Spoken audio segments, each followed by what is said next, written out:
भगवान का दर्शन करने के लिए मैं भी आतुर हो गया, क्योंकि भगवान का दिव्य बाल रूप ही तो मेरा इष्ट है और मैं अपने इष्ट को पालने में दर्शन करने को व्याकुल हो रहा हूं। कैसे भगवान को गोद में लूं और उनके नन्हे नन्हे चरणों को अपने हृदय से कैसे लगाऊं। फिर क्या था, मैं सीधे काकभूषुंड जी के पास गया और जाकर कहा, भूषुंड जी एक काम करो। बोले क्या? बोले चलो दोनों मिलकर भेष बदल कर चलते हैं। तो कैसे चलें? बोले ऐसा करो, तुम हमारा चेला बन जाओ और हम तुम्हारे गुरु बन जाते हैं, और नहीं तो तुम गुरु बन जाओ हमें चला रहे। बोले नहीं महाराज, गुरु आप ही रहो, हमें अपना चेला बनाओ। हाँ, तो बोले महाराज ये बताओ करेंगे क्या? भाई गुरु चेला बन के जाएंगे तो करेंगे क्या? बोले देखो, लौकिक जगत में, लोक रीत में, किसी भी सार्वजनिक स्थल पर, चौराहे पे, तिराहे पे, बस में, ट्रेन में, अच्छा अगर किसी का और दूसरों का ध्यान आकृष्ट करना हो ना, तो भले ही आपस में ही दो लोग मित्र आपस में एक दूसरे को सिखा दो। बोले सुन, किसी को कहना मत कि तू मेरा मित्र है और मैं जो जो बोलूं हाँ करना, बस, है ना? अच्छा भैया ला दे अपना हाथ दिखाना। हाँ, अरे भाई वाह, क्या बात है, तुम्हारा हाथ देख के तो तुम लोग 4 भाई 1 बहन हो। अरे बाप रे महाराज, आपको कैसे पता? भैया हाथ की रेखाएं बता रही है? अच्छा ये बताओ, अच्छा बिजनेस के टूर पे जा रहे हो? अरे हाँ भाई साहब, आपको कैसे पता? बोले हाथ की रेखाएं बता रही है। अब तो महाराज धीरे धीरे जो दूर आने जाने वाले उनका भी ध्यान आकृष्ट होता है। तो बोले ऐसा करेंगे, सुन। बोले क्या? बोले अयोध्या में प्रवेश करते ही जो पहला चौराया पड़ेगा, बस वहीं चौराहे के किनारे पे बैठ जाएंगे हम गुरु चेला। अच्छा हम थोड़े बूढ़े बन के जाएंगे, तू थोड़ा जवान बन के जाना, मतलब इतने बूढ़े की आंखों से कम दिखाई दे, है ना, जिससे कि दोनों का काम चले, है ना। हाथ तू देखना और फलश्रुति हम मनाएंगे। माने हमारी आंखों में ज्योत कम है, तो इसलिए हाथों को रगड़ रगड़ के तुम देख लेना और हमें बताते लेना, गुरुजी अब आप बताओ।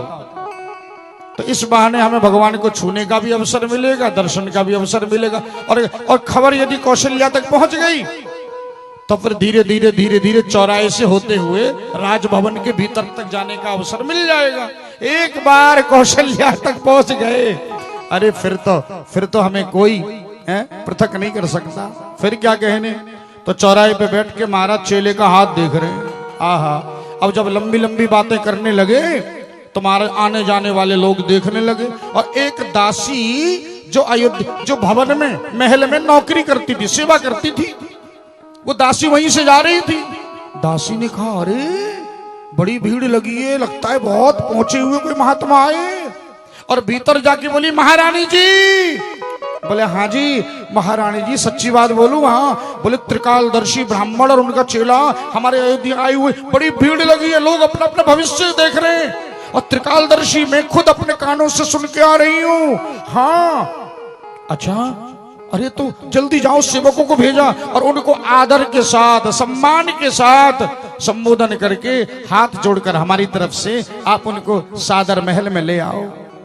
शीघ्र जैसे कौशल्या का आदेश प्राप्त हुआ, अब तुम्हारा 2-4 सेवक भागे भागे गए, भीतर गए, अजीब पद प्रक्षालन हुआ।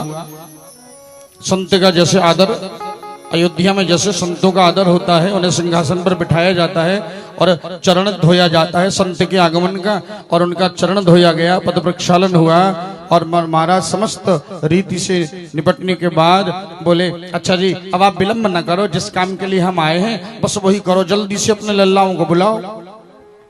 तो राम जी को लेकर आए। आहा, आज राम जी को जैसी गोद में लिया तो महाराज भगवान के नन्हे नन्हे उन हस्त कमल की, उनकी नन्ही नन्ही उंगलियों को देख देख कर भोलेनाथ जैसे हाथ में लेते हैं समाधि में खो जाते हैं, और थोड़ी देर तो माता एकदम शुद्ध बुद्ध भुला बैठते हैं।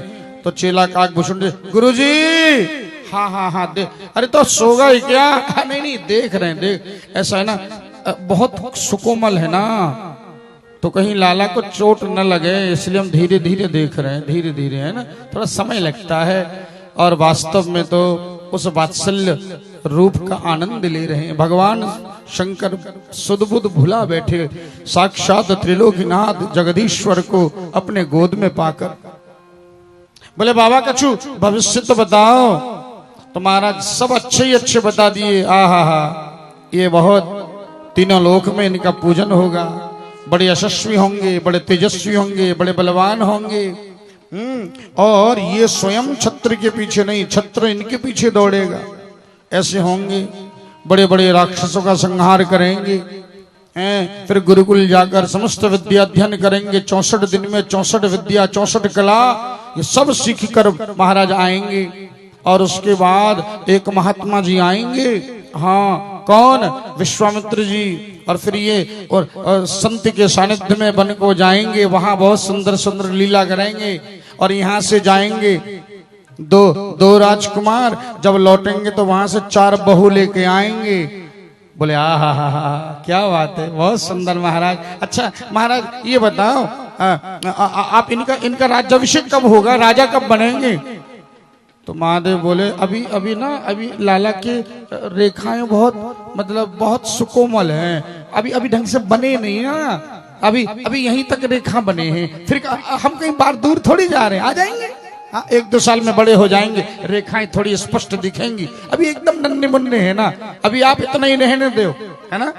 अब ये थोड़ी बोलेंगे कि इनका वनवास भी होगा, बड़े हो जाएंगे, ज्यादा आगे तक की पता चला कि आनंद की जगह निरानंद तो हो जाए, तो बोले अब अभी इतना ही रहने दो, अभी बहू तक है। अब जन्म लेते ही सुंदर सुंदर बहुओं के होने की जब भविष्यवाणी हो जाए तो क्या कहने सासुओं के, तो है? बोले बाबा बहुत अच्छा बाबा, अब ये बताओ, आपने हमारे लाला की इतनी अच्छी अच्छी बातें बताई, तो कुछ दक्षिणा बोलो अपनी, क्या दें आपको? शंकर जी बोले हाय, दक्षिणा दोगे? बोले हाँ। तो आप एक काम करो। बोले क्या? आपने अपने लाला को जो पीरी झंगोरी पहनाई, झंगुलिया, लाला को जो वस्त्र पहनाए ना, लंगोट पहनाए, झंगुलिया पहनाए, वो एक कोई झंगुलिया इनका उच्चिष्ट स्वरूप हमें दे दो। बोले आप क्या करोगे? बोले हम अपने लाला को पहनाएंगे, हमें दो आप, हम कुछ भी करें, प्रसाद है। हाँ, बोले जो आपकी इच्छा। और दक्षिणा लेकर काकभूषुंड जी का तो मन ही नहीं हो रहा जाने का। बोले गुरु जी थोड़ी और रुक जाओ ना। बोले ज्यादा रुकने का काम करेगा तो पोल पट्टी खुल जाएगी, इसलिए चुपचाप यहाँ से खिसक ले अभी। हाँ, अभी ज्यादा देर रुकना नहीं चाहिए। हाँ, और आज वहां से चले गए